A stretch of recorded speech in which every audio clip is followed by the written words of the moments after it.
Over the years, Michael has developed close relationships with much of Hollywood's A-list. From Elizabeth Taylor to Brooke Shields and Michael Jordan, E.T. has been there when Michael made headlines with his famous friends. We have been friends and have loved each other since when we were both very young. Brooke can certainly attest to the fact that to be a friend of Michael, one must steel oneself for an intense media onslaught. This particular crunch at a 1991 video release party had the two in good humor. No dancing, no dancing. Their frequent public appearances meant a lot of speculation at the time about a possible romance. Beyond friends and beyond the deep love that we have for each other, it's hard to trivialize it and say it's platonic or it's not platonic. Brooke was with Michael at this AMA party in 1984. Also there, a young Emmanuel Lewis. We always had a great time, you know, laughed, tell jokes. No one really seen that side of him. They've stayed close for years, and Lewis was quick to defend his friend this year after the airing of Martin Bashir's searing documentary. None of that, any of that makes any of it the truth. I don't get it, and I don't think I ever will. He's always been a friend, not just of me, but my whole entire family. Another who Michael befriended at a young age was Macaulay Culkin, again with a media crush always in hot pursuit.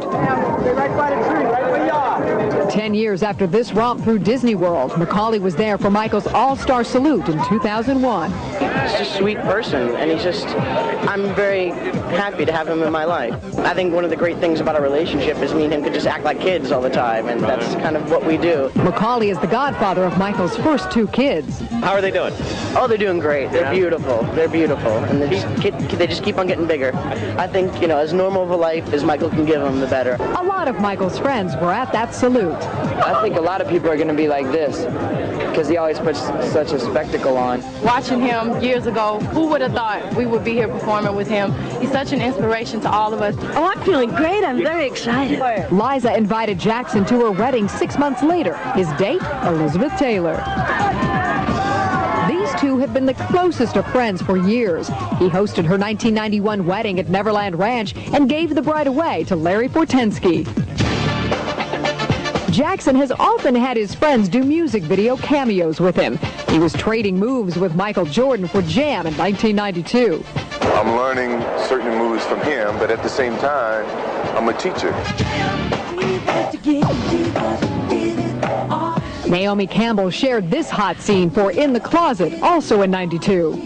People kind of make him out not to be normal. He is normal as anyone I've ever met, and he's a sweet person. To me, he is a wonderful person inside and out. Friendship with Michael was often accompanied by rumors of romance. On his 1988 tour, one backup singer was a little-known Sheryl Crow, immediately linked by the tabloids to Michael. We both laughed about it. It's so common for him. Every woman that he's worked with, his makeup artist, his wardrobe girls, everybody that he comes into contact with that's a female, he winds up being in the tabloids with. It just so happened that in the particular tabloids that I came out in, I was having his baby, which was different than before. Rumors about Michael and Madonna flew after this date in 1991. As you look back on that, what was driving you, that image? My need for approval and attention. Of course, E.T. has charted Michael and his friends for decades. His 1986 opening for his Disneyland Captain EO attraction brought Hollywood's A-list. I like Michael Jackson, and I want to see what it is he's doing now. 8 years later, in the midst of the child molestation controversy, Michael's surprise appearance at the NAACP Image Awards was met with a standing ovation because, as they always have, Michael's friends stood by him. I love Michael. I pray for Michael. Coming up next, Michael in the 80s. From Beat It to We Are the World, we are on the road with Michael with the kind of backstage access you can only get on E.T. Sorry, I gotta take 5 minutes. Mary? Later, Michael's close call and what his mother told us about plastic surgery. Plus, the lost performance not seen for almost 30 years. As we continue with Michael Jackson Exposed.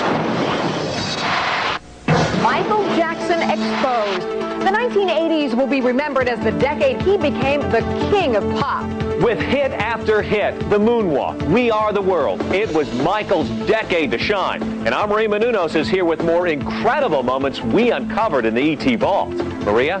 Mark, imagine what it must be like to travel with Michael. Well, you don't have to imagine it, because in the 80s, he was constantly on the road, and E.T. was with him every step of the way.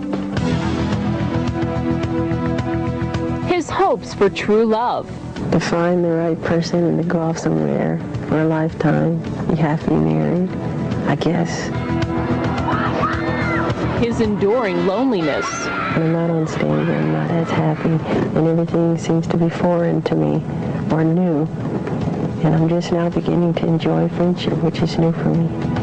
His dreams for the future. I want to entertain people, bring some type of joy, escapism, magic to the world, and I feel that's what I'm here to do. I'm honored to have the job.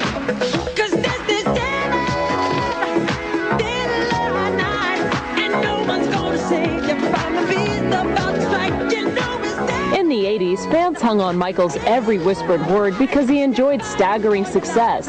Thriller, released in 1982, became the best-selling album of all time, with 51 million copies throbbing around the world. Pepsi paid him a then unheard of $10 million for his endorsement. I wanted something that the whole world could see. With We Are the World in '85, Jackson won a Grammy and earned humanitarian status. He does good work, what we call the points of light concept. 1987's Bad, with its record-breaking world tour, sold nearly 7 million copies within 1 week of its worldwide release. Sorry, I gotta take 5 minutes. Mary?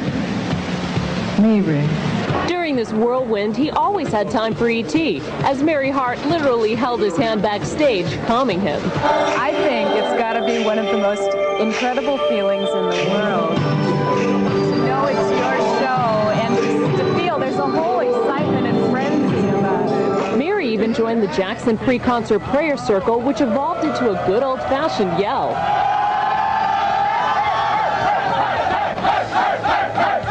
These adoring fans never saw what our E.T. cameras captured. We shadowed Michael as he created his massive hit, Beat It. Main thing is, Jackson gave us unprecedented access to the filming and editing sessions. Much of the time he seems disinterested, even reading a newspaper, but he is aware of each split-second sound, and he personally okays barely perceived background sound effects. I still need some yells once they jump. Clearly at the top of his career, Michael still seemed discontented. Eventually I want to do film.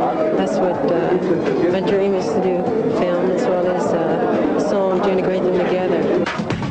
Realism, nothing is plastic. Real feeling and belief.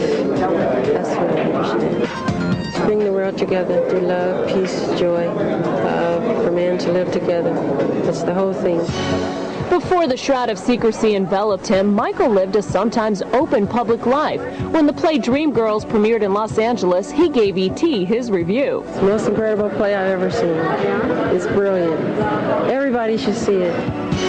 But for Michael Jackson in the 80s, there was a growing sense of how isolated his life had always been. I was raised on stage, and I'm happy on stage. I can sleep on stage. When I'm off, it's another story.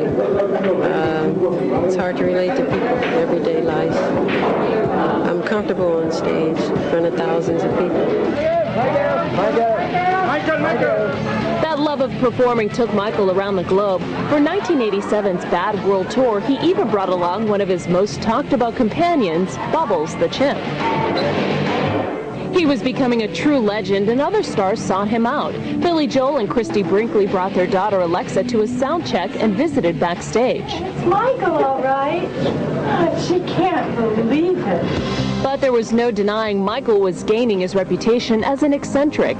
Quincy Jones, who produced both Thriller and Bad, defended his friend against charges that he was out of touch with the real world. Many times he puts on disguises, and goes out everywhere. People don't even know he's there. I know my daughter. They take little adventures, and they could run away from all the bodyguards, and they go off and do their thing in the Beverly Center. Everybody freaks out, they're having a ball over there, just looking at some little stupid toys or somewhere. The same when we shot the Bad video, we went up and on in 22nd Street, you know, for hours and hours and hours, you know, sneak off and go to these little restaurants, and he's connected.